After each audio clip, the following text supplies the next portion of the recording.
Bagaimanakah Pemprov DKI Jakarta menanggapi temuan klaster COVID-19 di pasar-pasar tradisional DKI Jakarta di tengah pelaksanaan PSBB transisi? Saya akan langsung berbincang dengan Wakil Gubernur DKI Jakarta, Ahmad Riza Patria. Selamat sore, Mas Riza. Selamat sore, Assalamualaikum. Waalaikumsalam, Mas Riza. Ada temuan lagi pedagang pasar Kebayoran Lama dinyatakan positif COVID-19. Dengan demikian, kami mencatat setidaknya sudah ada 79 pedagang pasar yang ditemukan positif di 11 pasar tradisional DKI Jakarta. Selain penutupan pasar, untuk sementara apa langkah korektif lainnya yang akan dilakukan Pemprov DKI Jakarta untuk menahan laju kasus COVID dari klaster pasar?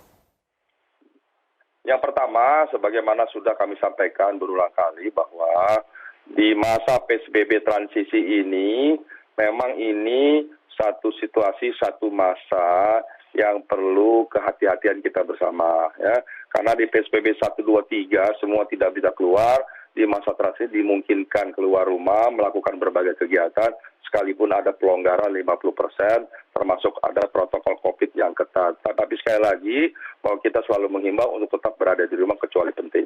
Yang kedua, memang dari unit-unit kegiatan di fase pertama bulan Juni ini, kami telah membagi 1, 2, 3, 4 minggu.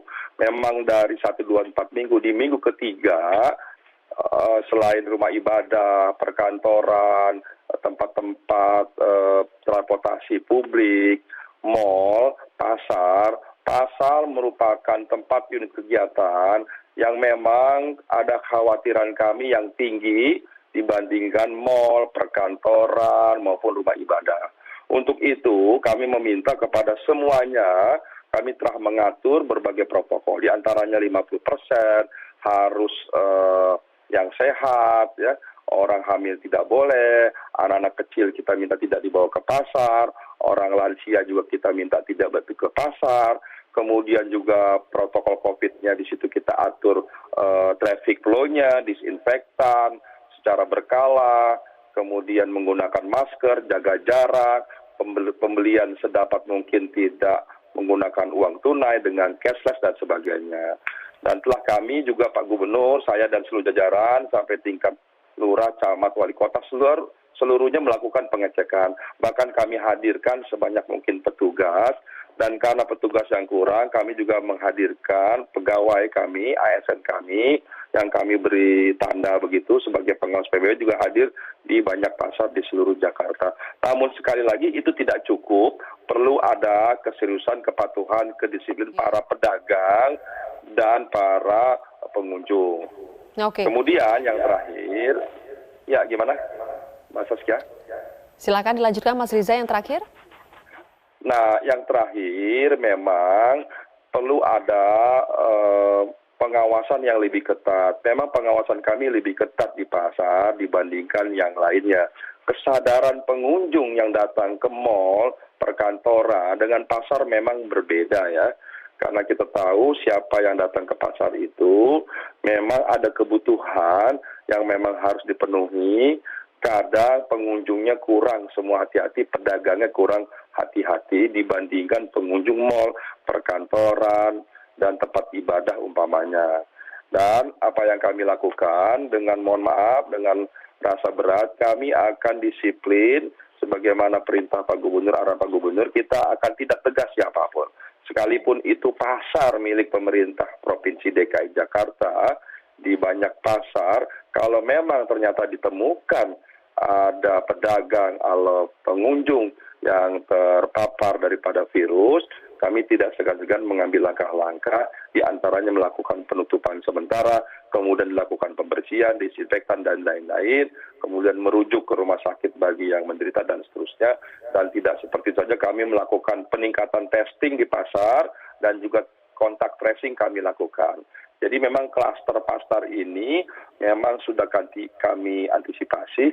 Inilah merupakan temuan-temuan yang mungkin di samping nanti sekolah.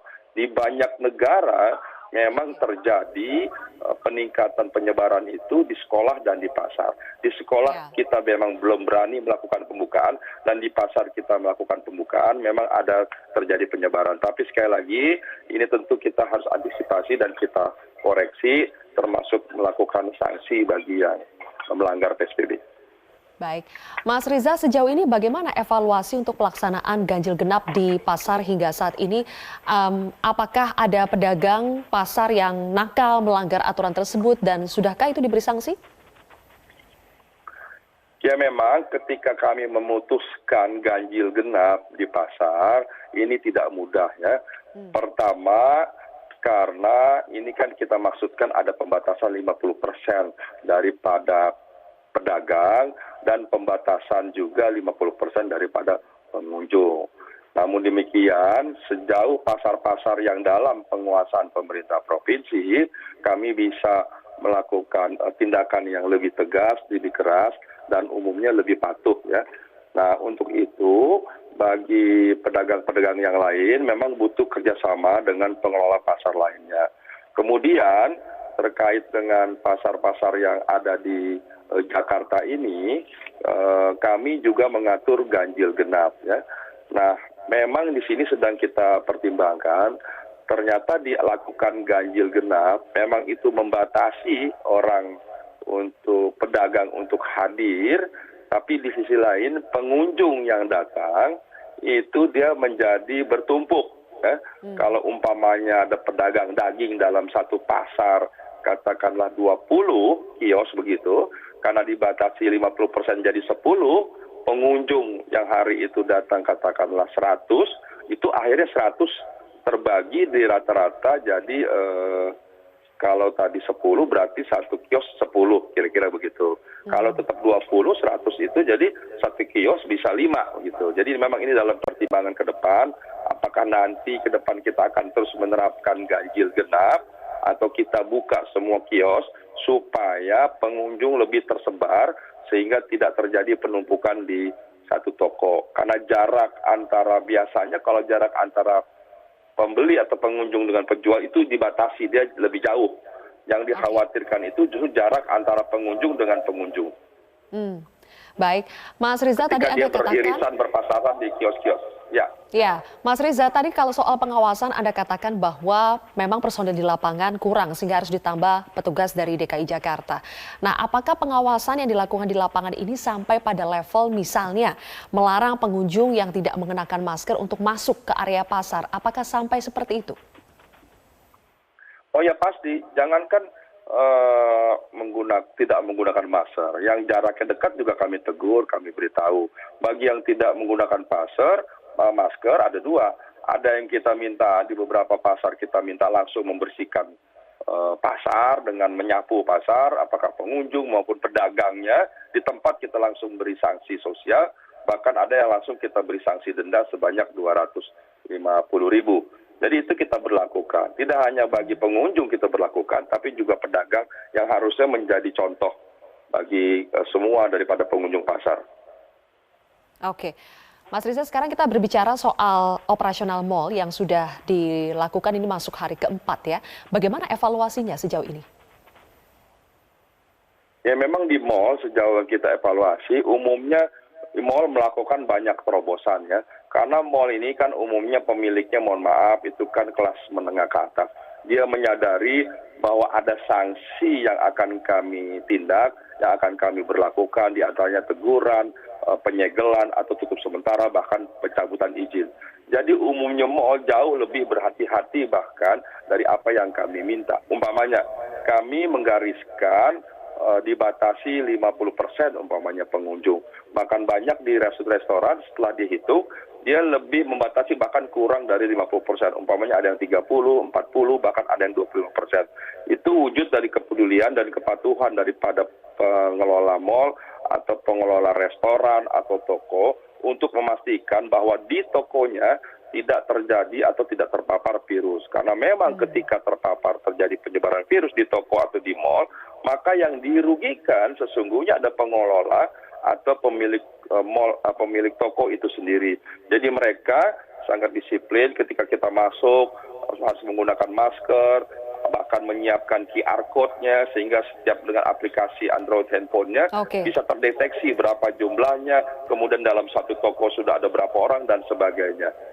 Baik, yang jelas mau itu pedagang kecil, pedagang besar, jika melanggar sanksinya sama-sama tetap akan diberlakukan ya, Mas Riza?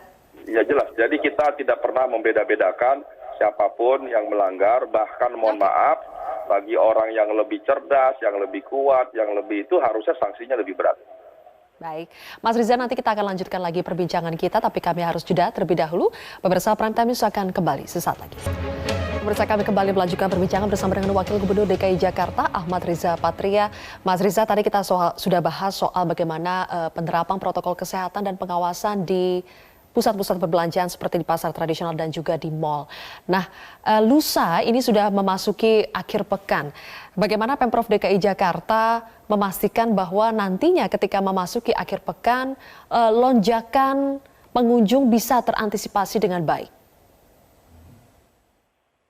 Ya, jadi betul ya, kalau untuk mal, mungkin juga pasar, memang kemarin itu kita sengaja membuka di hari Senin tanggal 15.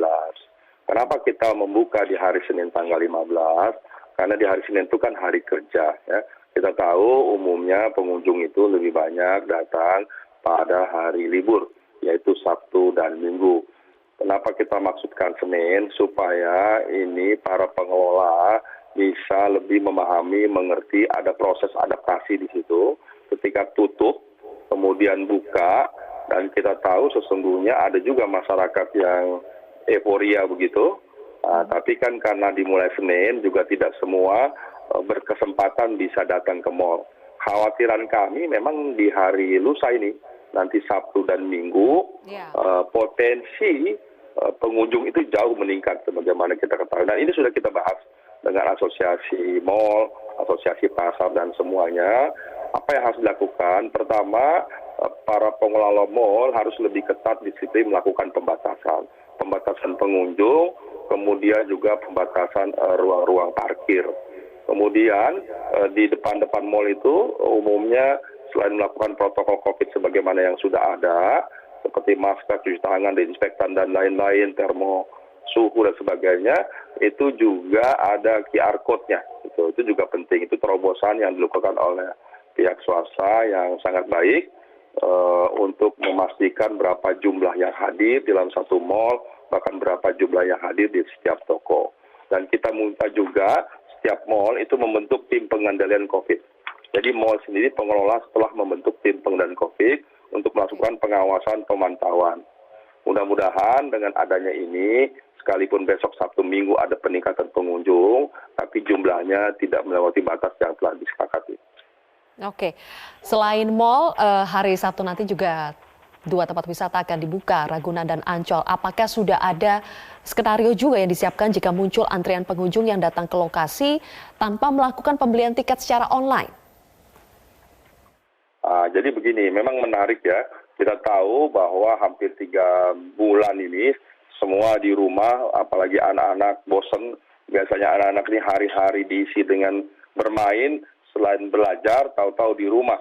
Ini memang kami antisipasi betul, supaya ketika kami membuka nanti tempat hiburan di Ancol Kebun Binatang, semua pengelola melakukan protokol COVID yang ketat. Di antaranya, kami membatasi penjualan tiket di tempat. Jadi tidak ada lagi batasnya bahwa pembelian tiket di tempat tidak ada. Semuanya dilakukan pembelian tiket secara online. Jadi dengan demikian, kita bisa memastikan berapa sesungguhnya jumlah. Bahkan di beberapa tempat itu bahkan kurang dari 50%. Kita batasi secara bertahap 30% dulu, nanti meningkat sampai dengan 50%. Jadi mudah-mudahan Pak Gubernur juga sudah melakukan kunjungan dan pengecekan minggu lalu terkait persiapan dibukanya tempat hiburan atau rekreasi di Ancol dan kebun binatang yang dimiliki oleh Pemprov DKI Jakarta. Dan sekali lagi kita juga minta para orang tua untuk memastikan bahwa anak-anak yang datang nanti ke tempat rekreasi atau tempat hiburan betul-betul dalam kendali orang tua dan mematuhi protokol COVID yang ketat. Baik, terima kasih Wakil Gubernur DKI Jakarta Ahmad Riza Patria atas penjelasannya di Prime Time News hari ini.